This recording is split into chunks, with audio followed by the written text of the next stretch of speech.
Good evening. This is Maestro Critello with a Dawn of War 2 Retribution Elite modcast. Today we have a 1v1 on Leviathan Hive. Our first player today is Paranoid as the Force Commander. The Force Commander is a tanky melee hero. He acts as a counter to melee squads. He can punch vehicles, which makes him a very, very effective vehicle counter. And he also just becomes very tanky. He can even teleport as well. On the other side, we have Texcalibur, the famous sword of legend, playing as Sindri, Trollface, Chaos Sorcerer. The Chaos Sorcerer is a ability spell caster, mainly focuses on ability usage, either to do damage or to control opponents. And here we have this is a Black Legion Chaos Sorcerer. So this is a match between Texcalibur and Paranoid. Texcalibur, probably the best sorcerer player around. And it's very interesting for me to see this, to watch and comment on a replay like this. I'm obviously most interested in sorcerer replays more than anything else. And in particular, I recently played Paranoid as part of my attempt to play a lot more 1v1.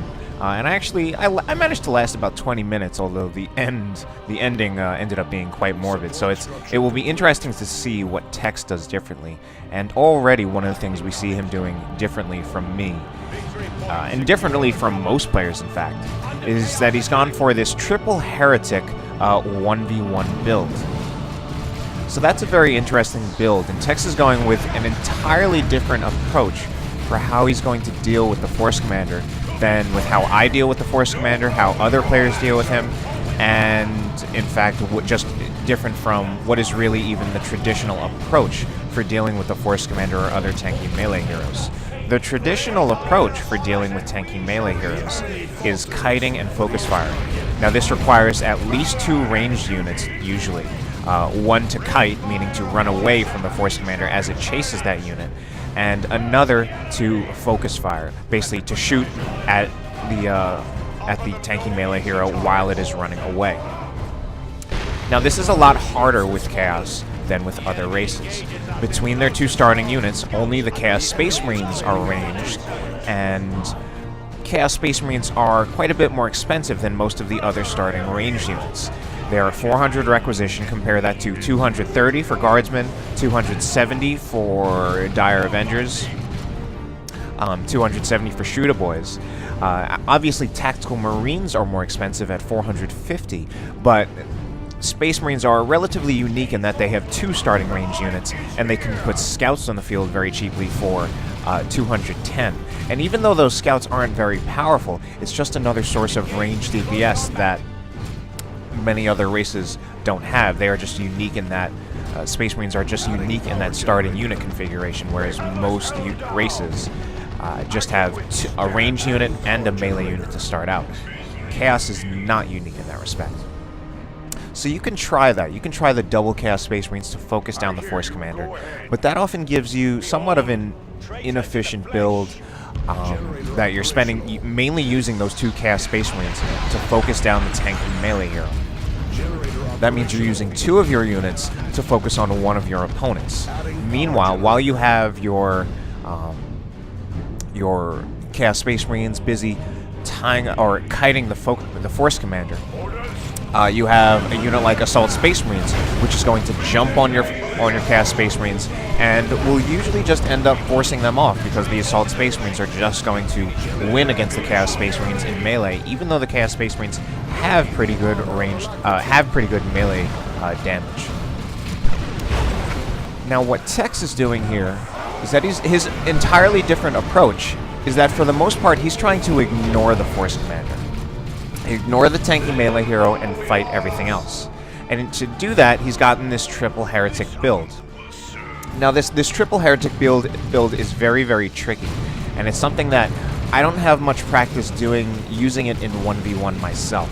I have used it in teams to pretty good effect, but obviously using it in 1v1 is very differently, since if you're using a double or triple heretic build with the Sorcerer in teams, the main way you're using it is keeping all of your units together.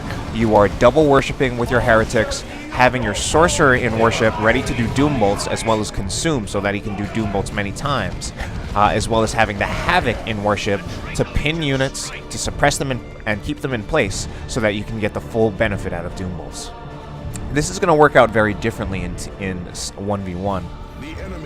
And what we see is, right now, Tex is mostly using his non-aspiring champion heretics. He's using them a bit as map control, and he's also using them together, keeping them together, because one of the main weaknesses of heretics is just how squishy they are. One squad of heretics is just often going to get focused down a lot, very easily on their approach, and they'll probably make it in, but the danger is that if they make it in with too little health, they probably won't survive the ensuing melee fight. So, as we can see, Tex is also being very passive in the way he's playing.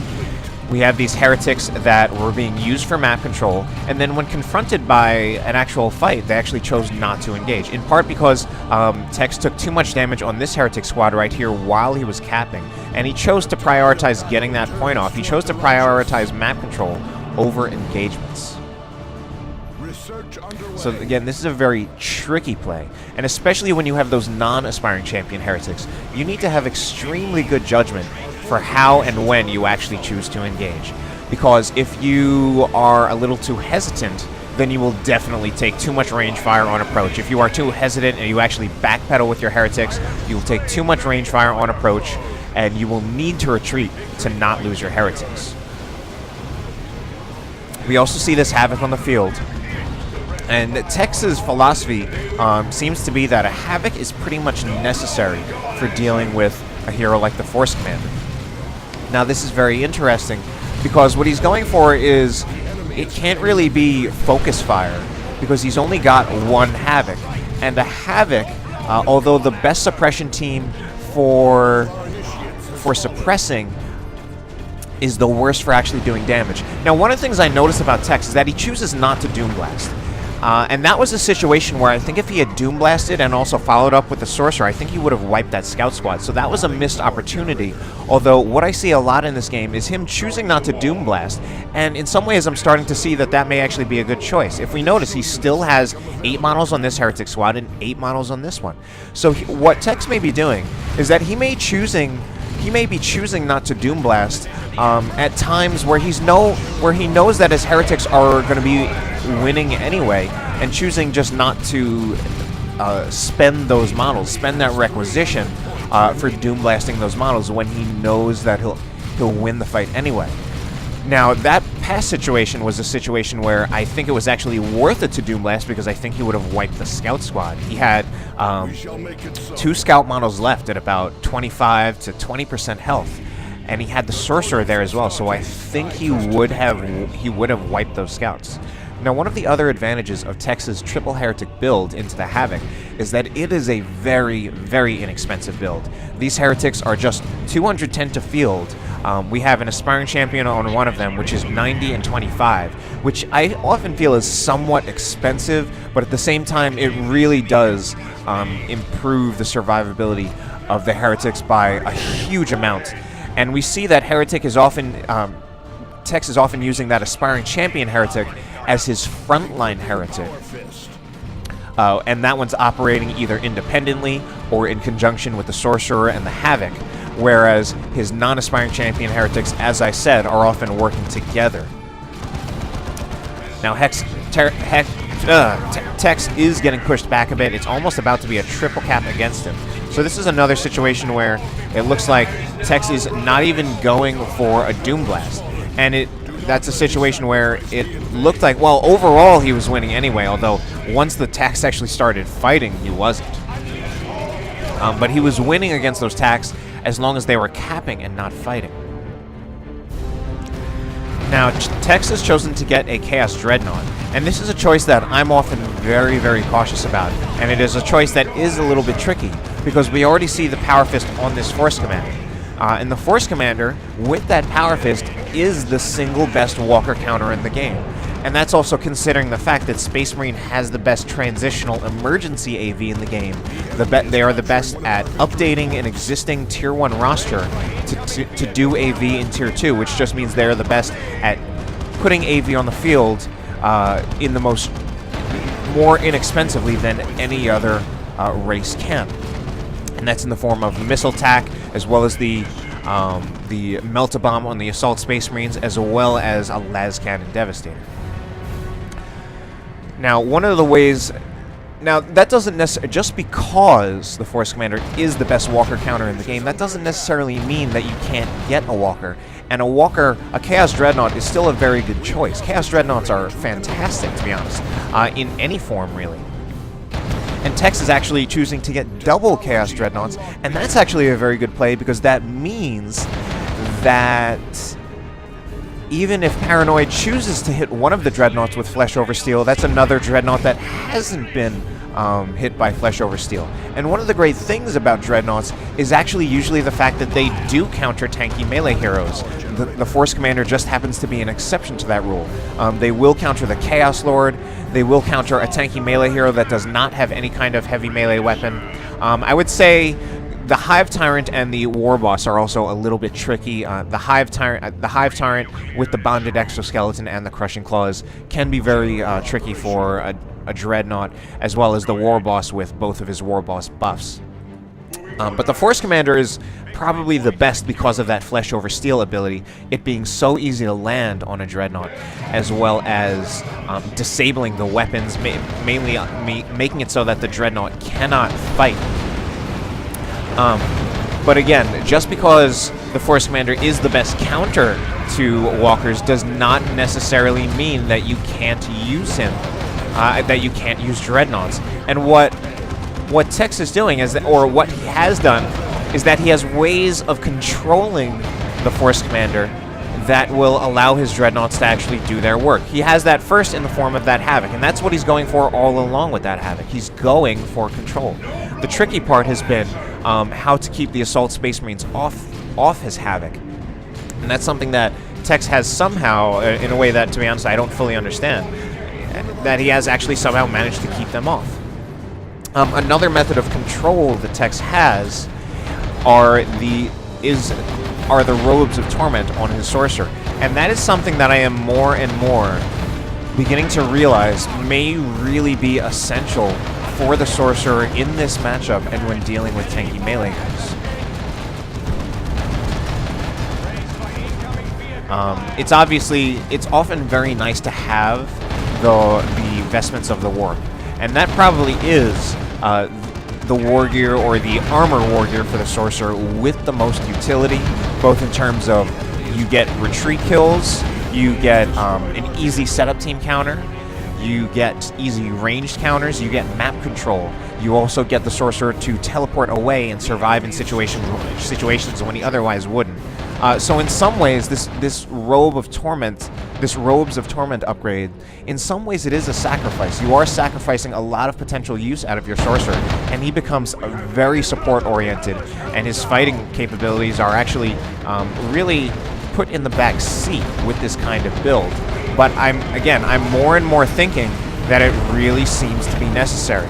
This is also a situation where Tex is using his Havocs with he's only keeping 2 models on the field. He's not reinforcing the models on his Havoc. And this is very tricky because the Havoc is a pretty fragile unit, especially when you have Assault Space Marines with their Sergeant. They really can stand to wipe a Havoc. And usually, if a Havoc gets jumped, you just need to retreat it.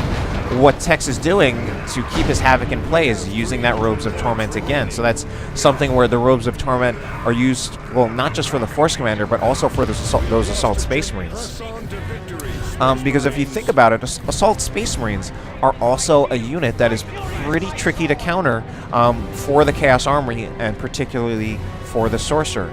At least the other Chaos heroes have ways of countering Assault Space Marines on their own. Now, you can obviously use heretics to counter assault space marines, particularly in tier 1, but this has trouble scaling into tier 2 once you get assault space marines that are a lot tougher with the sergeant, and then they get that merciless strike ability, which allows assault space marines to counter some of their counters, mainly the counter initiation by melee units that are superior as melee units, such as heretics, such as howling banshees.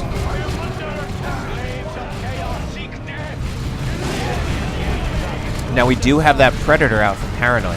Paranoid did get a las cannon Predator, and this was a case where the las cannon upgrade was a no-brainer. You can keep a Predator just in its autocannon form, will be a bit better against infantry, while still being one of the best sources of AV in the game. Even without the las cannon, it is one of the best sources of AV in the game. The damage is pretty good. It's obviously much better with the las cannon, but you just get that versatility with the tank of it being so mobile, so fast, being able to outrun pretty much any other vehicle in the game.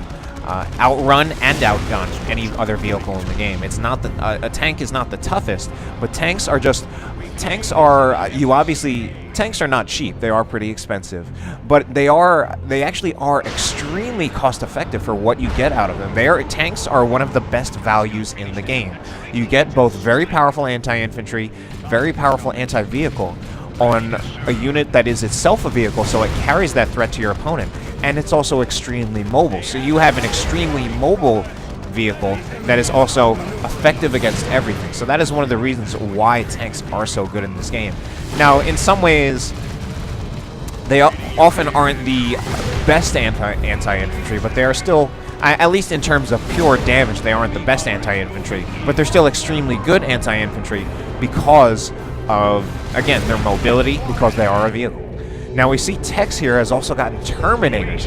He's got an autocannon, a squad of autocannon Terminators. He's also upgrading his Dreadnoughts. He's got one as Mark of Tzeentch, another as Mark of Khorne, this is a nice choice, and it's nice to have both of those. And this also makes it very hard for Paranoid to decide what to do with his Flesh over Steel. And Paranoid also, he might want to consider getting more AV, but he's got that Predator, which is very powerful.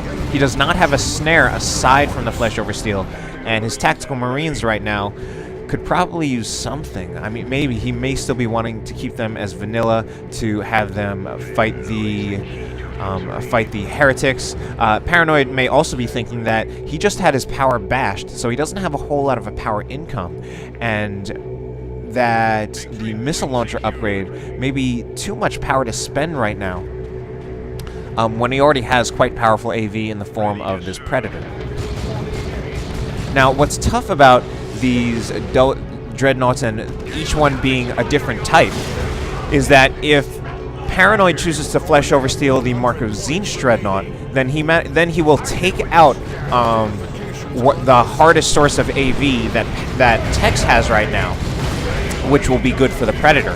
However, that also leaves the Mark of Khorne still active, and then that Mark of Khorne Dreadnought with Blood Rage will outright counter the Force Commander as long as the Force Commander's Flesh over Steel is on cooldown. So right here we see that the Dreadnought now with Blood Rage active is just doing too much damage to the Force Commander while not taking enough damage itself. Although now it's in a bit of a risky situation, and it may actually go down. Blood Rage is now on cooldown. The Predator is still here, and Tex already used the Warp Global to save his Tzeentch Dreadnought after it had been hit by Flesh over Steel. Now, on the positive side of things, Tex at least gets to keep all of his hard-ranged AV.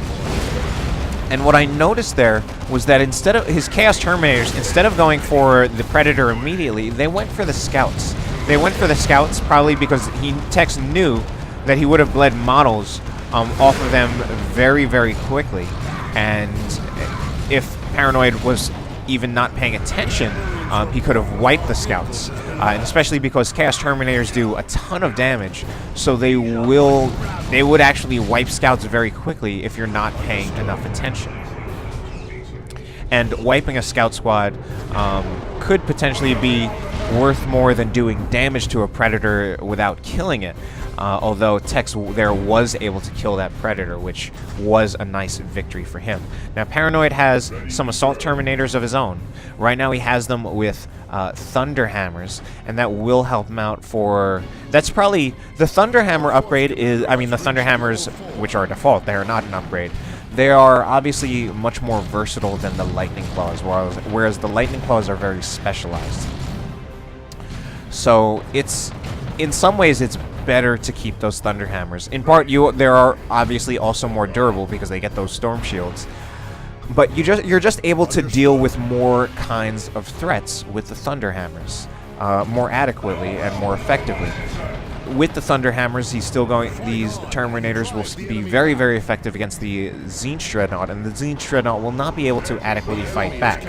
Now, we could get those Lightning Claws to easily shred up any kind of infantry from Tex even harder than he already would with these Thunder Hammers, but right now it's not entirely necessary. These Assault Terminators will still be winning against the Autocannon Terminators.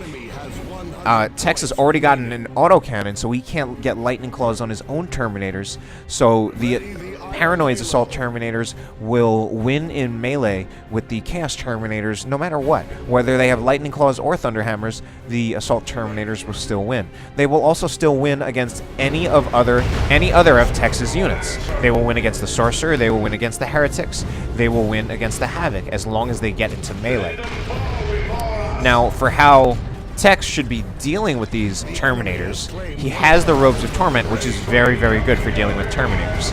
That just snares them in place. They can't retreat, which is one of the ways most other units deal with, with getting hit by those Chains of Torment. And then he needs to Tex will need to keep his range damage units at range so that they can just do their range damage to the Assault Terminators. And that includes the Chaos Dreadnought, the Autocannon Terminators, as well as this Predator that's building. Now, none of these are really the ideal counters to Terminators. A squad of Chaos Space Marines with either the Tzeentch or the Mark of Khorne upgrade would be doing much, much more damage than any of the current sources that Tex has. But these sources of AV are just what Tex has right now, and the explosive weapons on them, the Tzeentch Missile Launcher, the Autocannon, as well as, well, this is actually, yeah, the Autocannon on the Predator as well.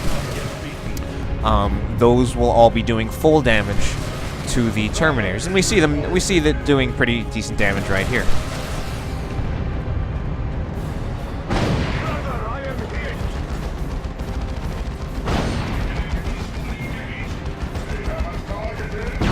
And Tex is again being very, very passive especially with his Havocs. We haven't seen a whole lot out of them, and he's not using his Havocs in the way that Chaos Librarian would use his Havocs.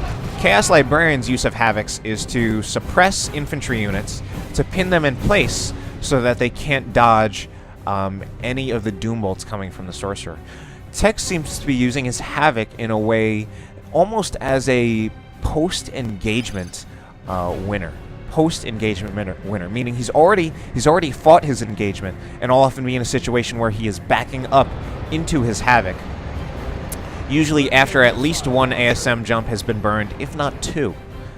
Ideally two, although these Vanguards right now can only make one jump before having to restore their energy. But even then, Assault Space Marines and Vanguards still just usually recharge their energy fast enough so that they can actually do that second jump.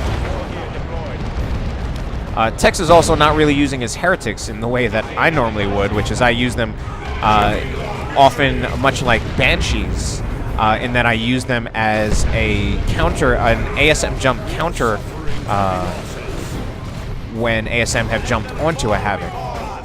And I often do that with double Heretics.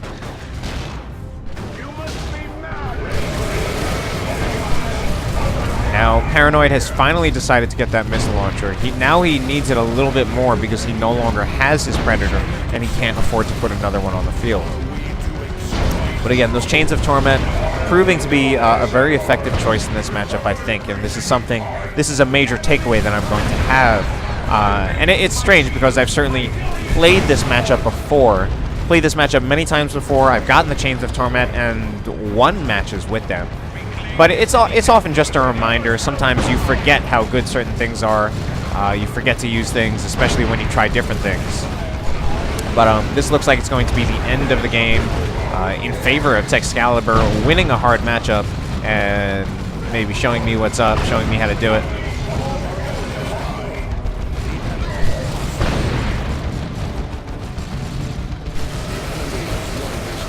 So quite an eye-opening game, particularly for me, and I think for anyone else, it's very interesting since this is actually, it's very non-traditional Chaos play.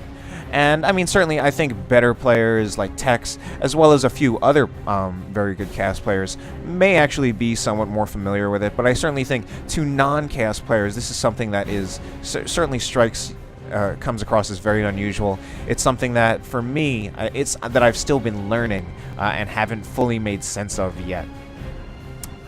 But anyway, hope you enjoyed the cast. Have a good night.